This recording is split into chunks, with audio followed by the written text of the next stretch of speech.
Hello and welcome to On the Shelves at ACPL. Today we are going to be looking at our new nonfiction books.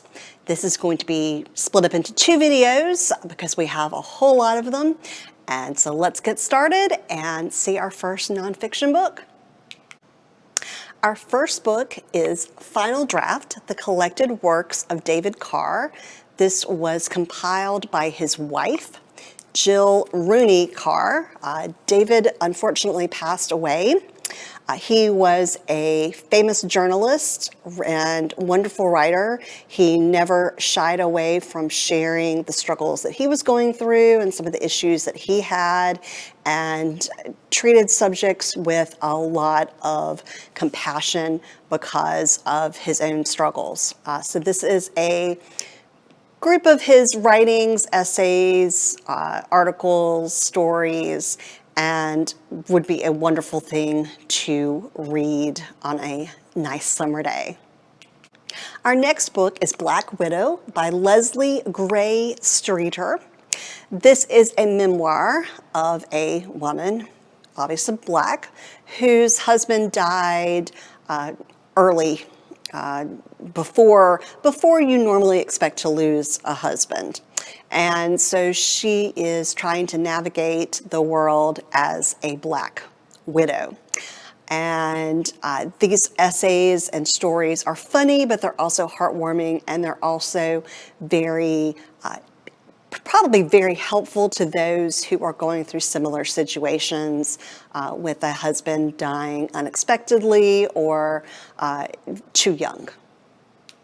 All right, our next book is Broken Faith, Inside the World of Faith Fellowship, one of America's most dangerous cults. This is by Mitch, Weiss, and Holbrook, Mohr. Word of Faith was a religious cult, or is a religious cult, that is based out of a small town in the foothills of the Blue Ridge Mountains. So in North Carolina, the people who wrote this book interviewed a lot of people who had been in the cult and have gotten out, and it goes through all of the people who are influential in the cult and the stories of what things happen behind closed doors. If this kind of true crime thing interests you, this would be a great thing to pick up and read this summer. Our next book is The Spiritually Vibrant Home.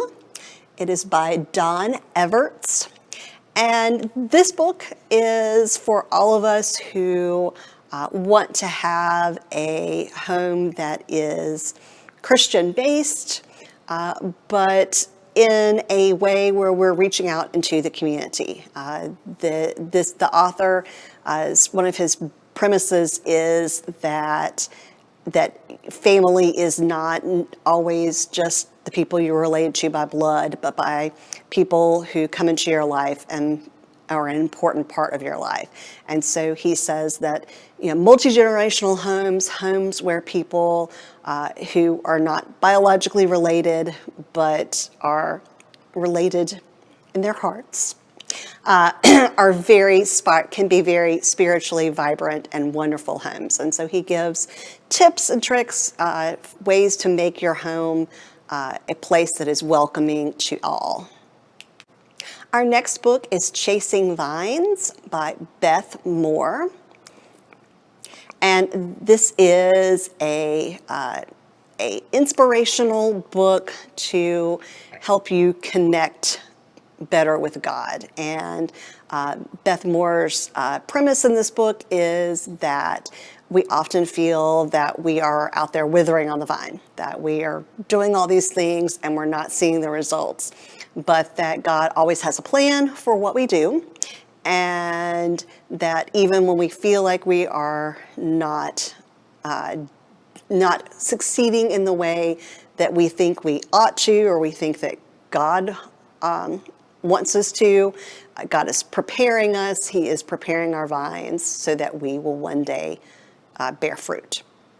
Our next book is Relationship Goals by Michael Todd, How to Win at Dating, Marriage, and Sex. And so in this book, Michael goes through a lot of information on how to intentionally date rather than just dating spontaneously, how to develop good relationships that are both spiritual as well as intellectual and physical.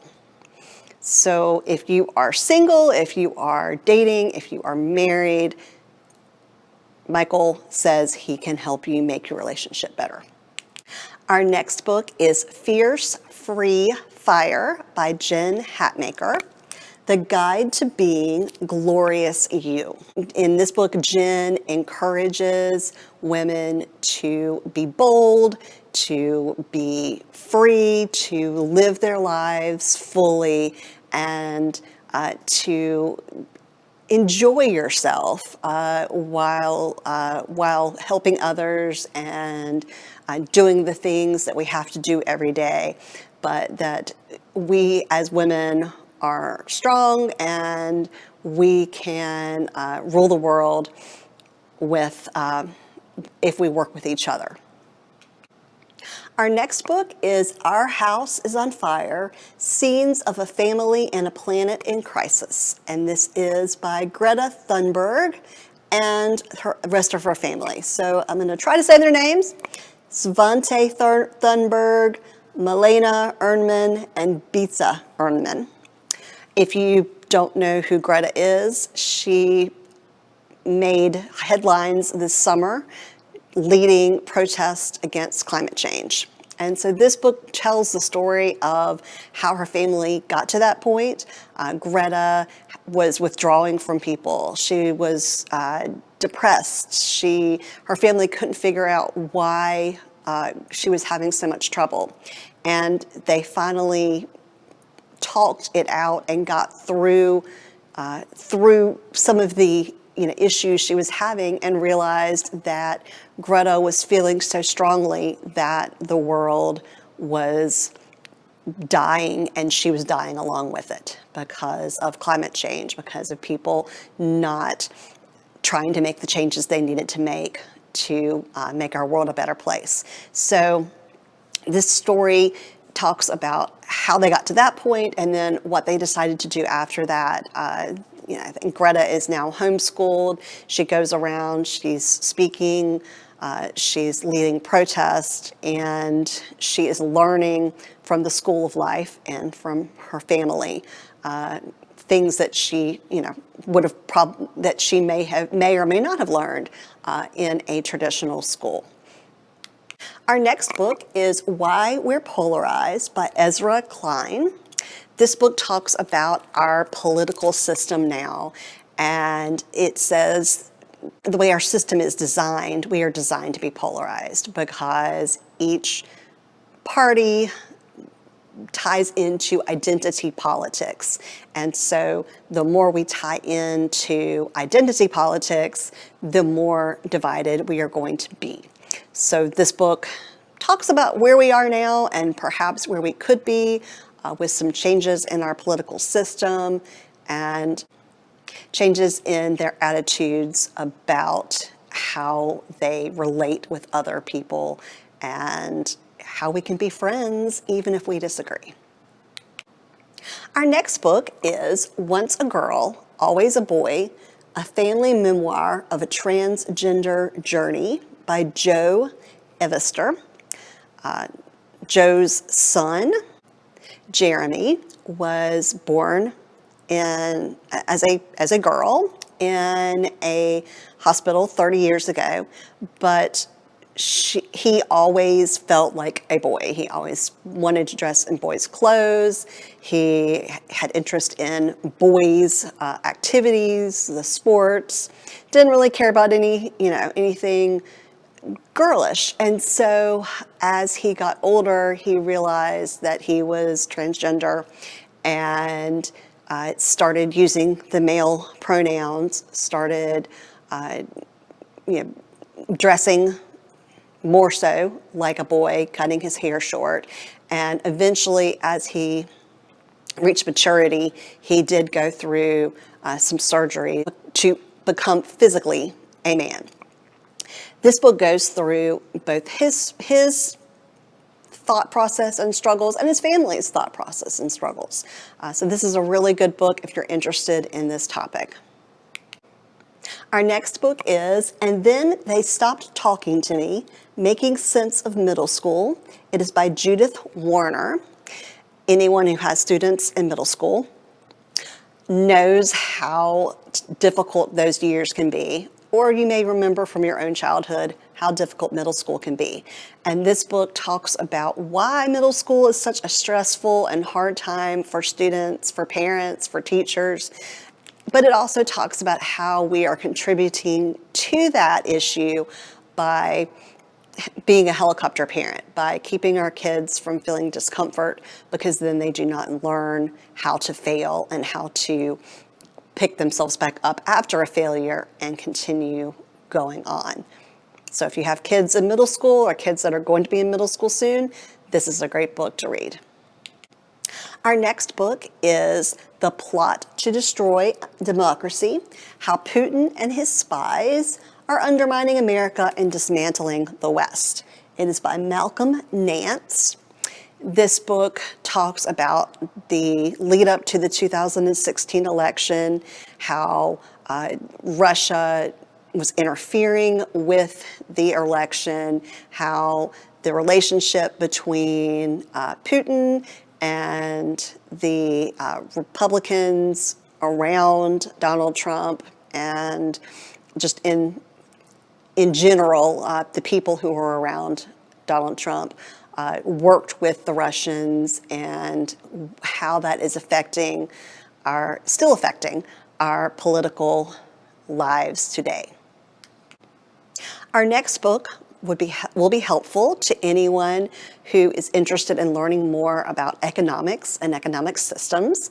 It is called The Little Book of Economics, and it's in a question and answer format where you can look through the book, find questions that you are interested in learning about, and read the answer. This is helpful to anybody who has questions about how does the stock market really work? What is the GDP? Are we a capitalistic system? Are we a socialistic system? Are we something in the middle? So all of your questions will be answered by picking up this book, and maybe you'll learn something that you've forgotten or something that you were never taught in school. Our next book is The Buy Nothing, Get Everything Plan. Discover the joy of spending less, sharing more, and living generously. It is by Liesl Clark and Rebecca Rockefeller, and they're the founders of the Buy Nothing Project. These two women felt that their lives were consumed by being consumers. They were buying clothes, they were buying household materials, and they decided that there was probably a lot of waste going on. And so they met up with some other people, like-minded people in their area, and started a club or a group where they would barter for stuff, trade stuff out. So my child outgrew her clothes, I'll give them to you. This person over here bought paper towels and has too many, so they're gonna give me some. And so they began a system where they were spending a lot less money, but they were sharing the resources that they had. And if a lot of people are interested right now in simplifying their lives and perhaps spending less, but still getting and living in a generous fashion. So this book really would be interesting to read and to learn from. Our next book is Franchise: The Golden Arches in Black America. It is by Marcia Chatelain. And this book talks about both the positives and the negatives of McDonald's in the Black community. On the positive side, we have the franchise system allowed a lot of African Americans, minorities, of all races to buy in and start a business, and a business that served their community. A lot of franchises wouldn't allow African Americans to buy to buy a franchise, but McDonald's did, and so that was a very positive thing for the Black community. On the other hand, fast food, being the only option in some areas, has led to a lot of obesity and other health problems, and it produces a lot of minimum wage jobs that really don't have much of a career path to succeed and to move up. So this book covers both sides of that and really discusses the effect of McDonald's on the Black community. Our next book is On Account of Race: The Supreme Court, White Supremacy, and the Ravaging of African American Voting Rights, and this is by Lawrence Goldstone. This book starts with talking about the passing of first the voting amendment that allowed African Americans to vote, but then a few years later, the Supreme Court allowed places to put in tests to keep people from voting, to put in requirements that you have a grandfather who voted, I think it was 2 generations or 3 generations ago, that you had to go back. And if someone had voted 3 generations ago, then you could vote. But if not, you had to pay a poll tax or you had to take a test. And all of this was to disenfranchise African American voters. And what the premise of this book is this happened in the late 1800s and the early 1900s, but is this still happening today? Could this happen again? How easy is it to lose your voting rights? And this is especially apropos right now with the discussions of are we closing all of the early voting sites in an area? Are we making it harder for people to vote? Are we taking away the rights for people to vote by mail? Are we purging electoral rolls? So there are a lot of things going on today that mirror some of the things that were going on in the late 1800s, early 1900s. And so this book draws the parallels between those two time periods. Our next book is Food Fix: How to Save Our Health, Economy, Our Communities, and Our Planet One Bite at a Time. And this is by Mark Hyman, who is a doctor. This book talks about the food and agricultural businesses that have created some crises in our country. How do we produce food? How does that food get distributed? Where are grocery stores? All of these things tie in, and we do have problems in our country with obesity, with food deserts, with climate change, and many things that you may not tie into the food industry. So this doctor suggests that all of these things are tied in together and offers a way for us to perhaps fix this and make things better for the next generation.